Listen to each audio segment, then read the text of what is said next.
مسیح میں آپ سب کی سلامتی ہو۔ آئیں آج ہم اپنی ہدایت و رہنمائی کے لیے خدا کے زندہ اور زندگی بخش کلام میں سے سیکھتے ہیں۔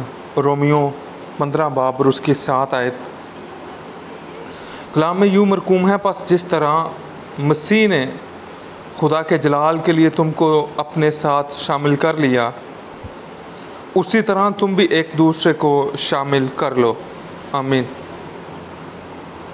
میرے عزیزو، آج اس حوالہ میں ہم سیکھتے ہیں کہ کس طرح ہمیں ایک دوسرے کو قبول کرنا ہے۔ کیسے جیسے مسیح نے ہم کو قبول کیا ویسے ہی ہمیں ایک دوسرے کو قبول کرنا ہے۔ اور ہمیں یہ یاد رکھنا چاہیے کہ ایک وقت تھا جب ہم سب خدا سے دور تھے۔ اگر اس کے لیے ہم حوالہ دیکھیں افسیوں 2 باب اور اس کی 12 آیت، تو کلام میں لکھا ہے، اگلے زمانہ میں مسیح سے جدا اور اسرائیل کی سلطنت سے خارج اور وعدہ کے عہدوں سے ناواقف اور نا امید اور دنیا میں خدا سے جدا تھے۔ میرے عزیزو، یہ بھی ایک وقت تھا کہ جب اس فیز سے ہر کوئی گزر رہا تھا، ہر کوئی خدا سے دور تھا، لیکن ہمارے زندہ خدا نے ہمیں محبت کی ڈوریوں سے کھینچ لیا۔ اس نے ہمیں اپنے ساتھ پیوست کر لیا، اس نے ہمیں اپنے ساتھ قائم کر لیا۔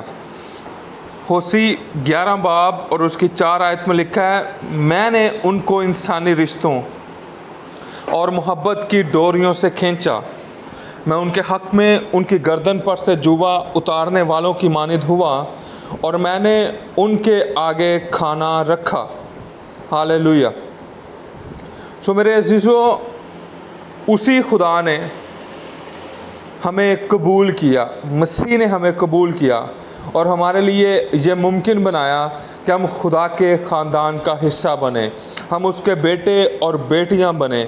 حالانکہ ہم عیب دار ہیں، گنہگار ہیں، پھر بھی اس خدا نے اور یسوع نے ہم پر مہربانی کی اور ہمیں قبول کیا۔ لہٰذا ہمیں کسی شخص کو رد کرنے کا بھی سوچنا نہیں چاہیے، کسی کو بھی رد نہ کریں۔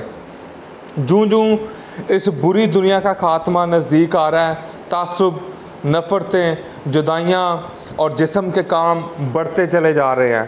جسم کے کاموں کی ایک بڑی تفصیل آپ غلطیوں 5 باب اور اس کی 19 سے 21 آیات میں دیکھ سکتے ہیں۔